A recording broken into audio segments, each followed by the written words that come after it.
मैं डॉक्टर भामा अग्रवाल राजीव गांधी राजकीय महिला महाविद्यालय भिवानी की ओर से हिंदी की इस कक्षा में आप सबका स्वागत करती हूँ, अभिनंदन करती हूँ। प्यारे बच्चों, आइए आज हम राष्ट्र कवि मैथिली शरण गुप्त द्वारा रचित मातृ मंदिर नामक कविता का अध्ययन आरंभ करते हैं। जैसा कि कविता के नाम से स्पष्ट हो रहा है कि भारत संपूर्ण भारतवासियों के लिए एक देश या भूमि का टुकड़ा न होकर मंदिर है। मंदिर वह स्थान होता है जहाँ प्रत्येक थके मन को, हारे मन को, निराश मन को, कमज़ोर मन को शक्ति और नई ताकत मिलती है, आगे बढ़ने की नई ऊर्जा मिलती है, चिंताओं से मुक्ति मिलती है और निराशा के स्थान पर आशा अपना स्थान बनाकर मनुष्य को कर्मठता से जोड़ती है। इस कविता में भी वर्तमान समय में जो भाईचारा है, जो सहनशीलता है, जो भारत की धर्मनिरपेक्षता है, उस पर प्रकाश डालने की कवि ने कोशिश की है। कवि कहते हैं कि भारत प्रत्येक जाति, धर्म, भाषा, भाषाई, व्यवसायी लोगों का एक सुंदर सपना है। यह देश भारत माता का मंदिर है। यहाँ सब आपस में एक दूसरे से समानता पूर्वक बातचीत करते हैं, यानी कोई किसी को श्रेष्ठ या कमज़ोर नहीं समझता। यहाँ प्रत्येक व्यक्ति हर एक के कल्याण की बात सोचता है, भलाई की बात सोचता है। यहाँ के निवासी जाति, धर्म, संप्रदाय आदि के भेदभावों को भूलकर सब आपस में समरसता से, आनंद से रहते हैं। यहाँ सबका हृदय से स्वागत होता है, अभिनंदन होता है और यहाँ समूचे भारतवर्ष में किसी भी स्थान पर रहने वाला व्यक्ति राम, रहीम, ईसा मसीह, बुद्ध, जैन, पारसी आदि जो धर्म वो चाहे अपना सकता है और अपने धर्म का प्रचार प्रसार कर सकता है। प्रत्येक धर्म यहाँ एक ही सीख देता है कि हमें किसी से भेदभाव नहीं करना है। सब अपने अपने प्रेम की मस्ती में झूमते रहें। भारत भूमि वह भूमि है जो सभी तीर्थों से श्रेष्ठ है। इसलिए कवि चाहता है कि हम भारत वर्ष में या भारत माता के इस मंदिर में जो समानता की, समरसता की, आनंद की, प्रेम भाव की, भाईचारे की गंगा बहती है, सब उसमें स्नान करके निर्मल हो जाएं, पवित्र हो जाएं। और इस स्नान के बाद, इस पवित्रता के बाद सबके हृदय में एक दूसरे के प्रति जो प्रेम का भाव जागृत हो, वो सबको अपना मित्र समझे और वह सबका मित्र बन जाए। कवि ये चाहते हैं कि भारत में जितने भी लोग रहते हैं वो सब सभी तरफ से श्रेष्ठ और अच्छे गुणों को अपनाकर आदर्श व्यक्तित्व का, आदर्श संस्कृति का, आदर्श सभ्यता का ऐसा पवित्र चित्र निर्माण करे जिसमें कहीं कोई कमी या दुर्भावना का कोई स्थान ना हो।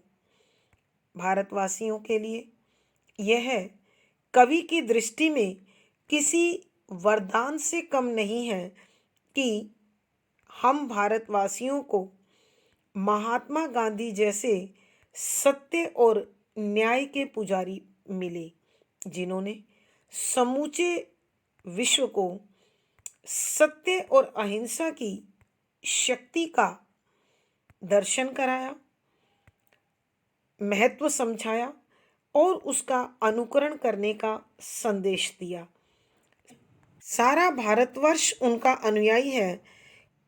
कविता के अंत में कवि यह कामना करते हैं कि सभी भारतवासी मुक्त कंठ से एक स्वर के साथ यही नारा लगाएं कि संसार में हम एकता, भाईचारे, प्रेम, सहनशीलता और पवित्र भावना की स्थापना करेंगे और कविता राष्ट्रीय चेतना और सांस्कृतिक समरसता से ओतप्रोत होकर सबको इसी के अनुकरण का आह्वान करती है, निर्माण करना चाहती है।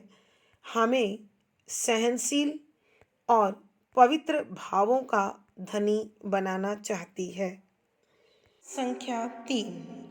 सब तीर्थों का एक तीर्थ यह है, हृदय पवित्र बना ले हम। आओ यहाँ अजात शत्रुवन, सबको मित्र बना ले हम। रेखाएं प्रस्तुत हैं, अपने मन के चित्र बना ले हम। सौ आदर्शों को लेकर एक चरित्र बना ले हम। संग प्रस्तुत पद हमारी हिंदी की पाठ्य पुस्तक 8 अर्वाचीन कवि में संकलित राष्ट्र कवि मैथिलीशरण गुप्त द्वारा रचित कविता मातृ मंदिर से लिया गया है। संदर्भ यहाँ कविराज भारतीय संस्कृति और सभ्यता के श्रेष्ठ गुणों के विषय में बताते हैं कि भारत वो भूमि है जहाँ रहने वाला प्रत्येक नागरिक इस सृष्टि के कण कण के प्रेम में अपने आप को समर्पित किए हुए है। यहाँ महाराज शिवी, महाराज कर्ण, महाराज अशोक, महाराज हर्ष, महाराज विक्रमादित्य जैसे उज्जवल चरित्र हुए हैं, जिन्होंने इस सृष्टि के कल्याण में अपने शरीर का, धन का, मन का और सेवाओं का त्याग किया। सेवाओं में स्वयं को जोड़कर सर्वस्व समर्पित कर दिया। इसलिए कवि कहते हैं सब तीर्थों का एक तीर्थ यह है कि तीर्थ मनुष्य प्राय कवि भारतीय संस्कृति के उसी उज्जवल पक्ष को, उसी श्रेष्ठ पक्ष को बताते हुए कहते हैं कि भारत एक भूमि का टुकड़ा नहीं, एक राष्ट्र नहीं, बल्कि एक मंदिर के समान पवित्र स्थान है। अतः यहाँ रहने वाले प्रत्येक भारतीय को एक पूजक बनकर, आराधक बनकर, उपासक बनकर भारत की स्तुति वंदना करनी चाहिए और यहाँ जुड़े प्रत्येक कण और जीव के प्रति अपना समदर्शी अनुराग बनाए रखना चाहिए। इन्हीं भावों को व्यक्त करते हुए कवि कहते हैं कि सब तीर्थों का एक तीर्थ।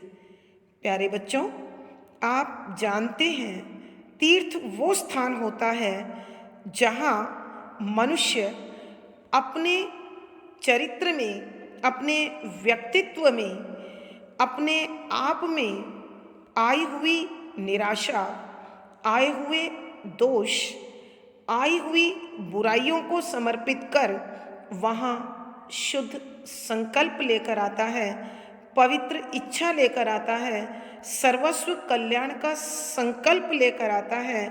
तो कवि कहते हैं कि भारत की भूमिका कण कण तीर्थ के समान है।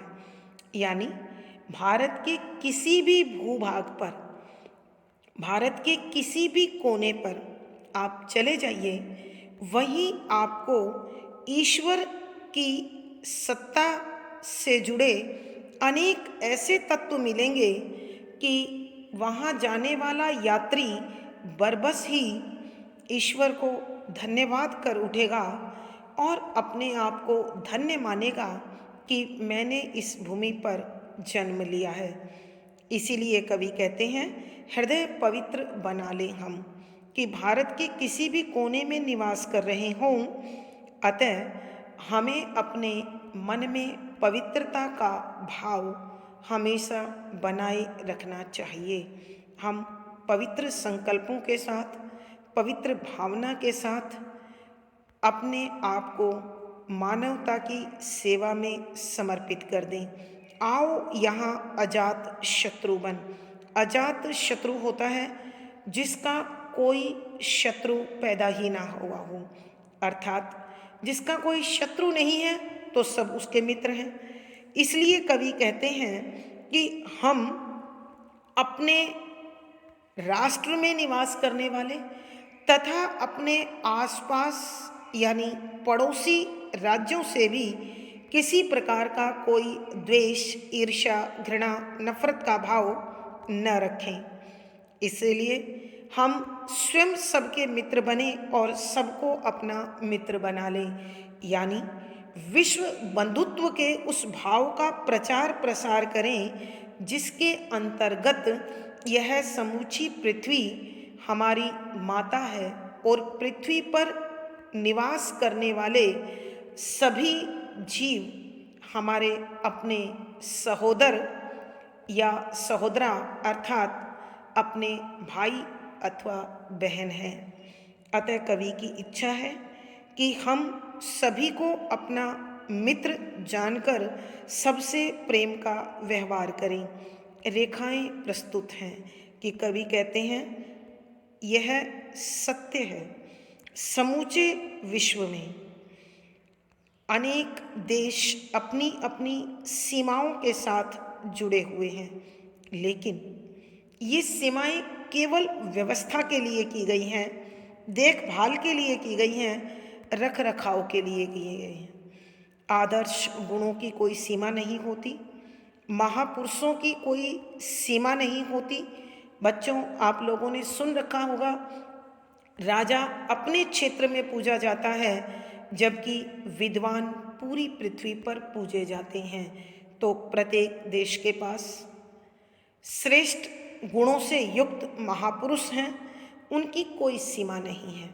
अतः हमें अपने देश के महापुरुषों के साथ साथ पूरे विश्व के महापुरुषों से श्रेष्ठ गुणों को सीखना चाहिए, अपनाना चाहिए और अपने आप को उत्तम बनाना चाहिए।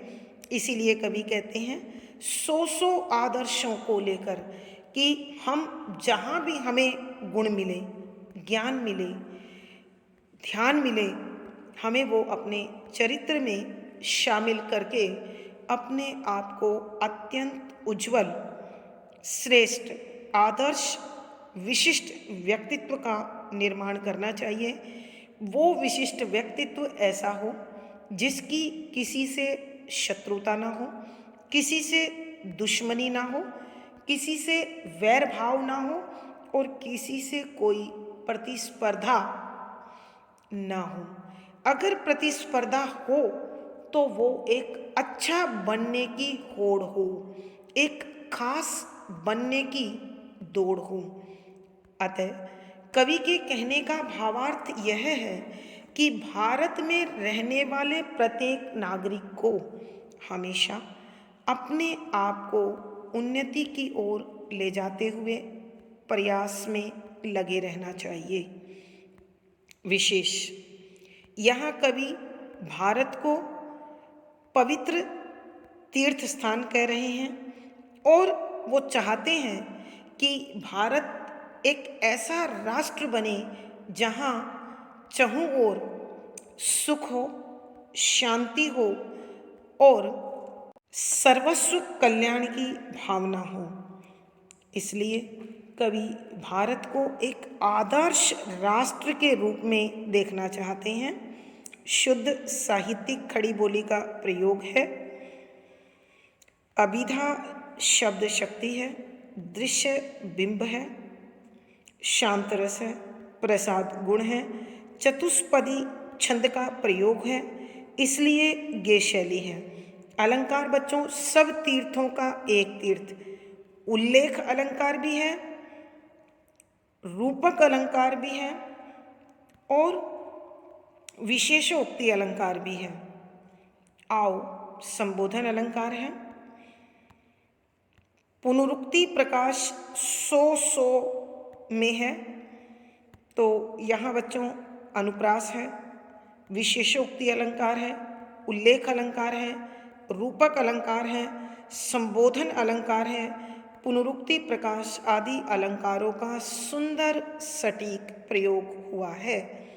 पद संख्या 4। मिला सत्य का हमें पुजारी, सफल काम उस न्यायी का, मुक्ति लाभ कर्तव्य यहाँ है, एक एक अनुयायी का, कोटि कोटि कंठों से मिलकर उठे एक जय नाद यहाँ, सबका शिव कल्याण यहाँ है, पावे सभी प्रसाद यहाँ। प्रसंग पूर्ववत है। संदर्भ यहाँ कवि भारत की राष्ट्रीय चेतना और सांस्कृतिक समरसता का मुक्त कंठ से गुणगान करते हैं और कवि कहना चाहते हैं कि भारत वो देश है जहाँ सर्वे भवन्तु सुखिनः की कामना की जाती है। इसलिए यह राष्ट्र एक भौगोलिक इकाई होने से पहले एक मंदिर के रूपक के साथ जाना जाना चाहिए और इसी भावना के साथ इसकी पूजा अर्चना होनी चाहिए। सरलार्थ। सरलार्थ से पूर्व बच्चों शब्दों के अर्थ। मिला सत्य का हमें पुजारी, मिला प्राप्त हुआ, सत्य सच का हमें भारतवासियों को पुजारी पूजा करने वाला, सत्य का पुजारी अर्थात सच का पालन करने वाला।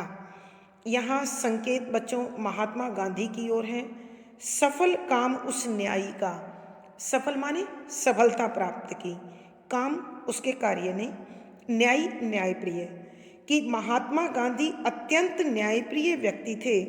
उन्होंने हमेशा न्याय को आधार बनाकर सत्य और अहिंसा के पथ पर ऐसी चाल आरंभ की जिसके पीछे पीछे सारा विश्व चल पड़ा। मुक्ति लाभ कर्तव्य यहाँ है।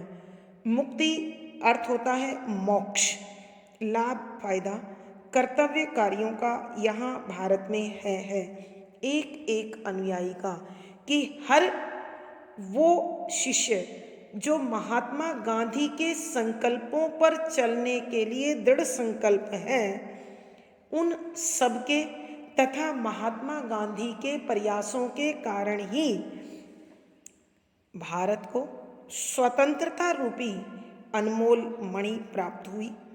हमारा देश स्वतंत्र हुआ, आज़ाद हुआ, कोटि कोटि कंठों से मिलकर, कि करोड़ों करोड़ों गलों ने एक साथ मिलकर उनकी जय जयकार की, भारत माता की जय जयकार की और विश्व भर में भारत की विजय का नारा गूंज उठा।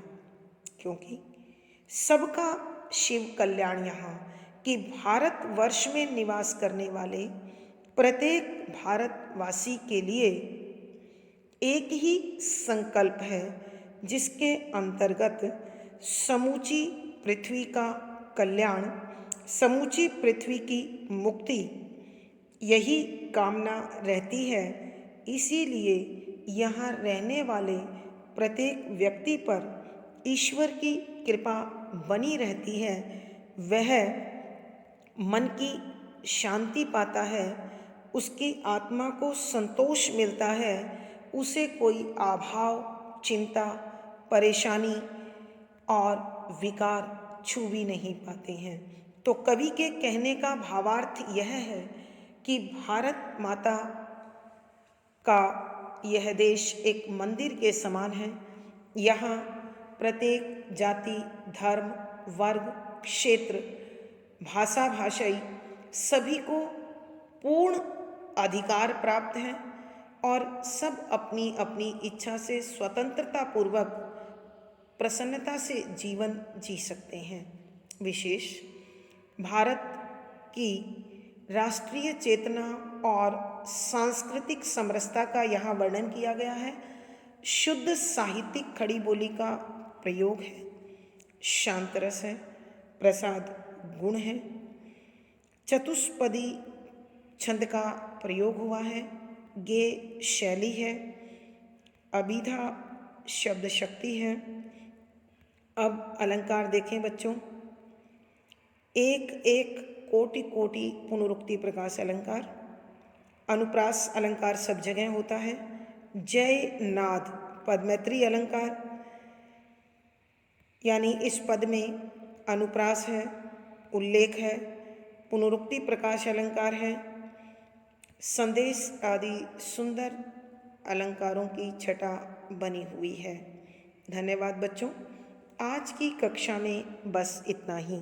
अगली कक्षा में फिर मुलाकात होगी। आशा है आपको विषय रुचिकर लगने के साथ साथ अच्छी प्रकार से समझ में भी आ गया होगा।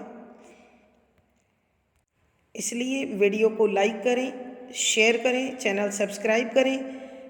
प्यारे बच्चों, आपका जीवन और दिन मंगलमय हो, शुभ रहे, इसी शुभकामना के साथ धन्यवाद।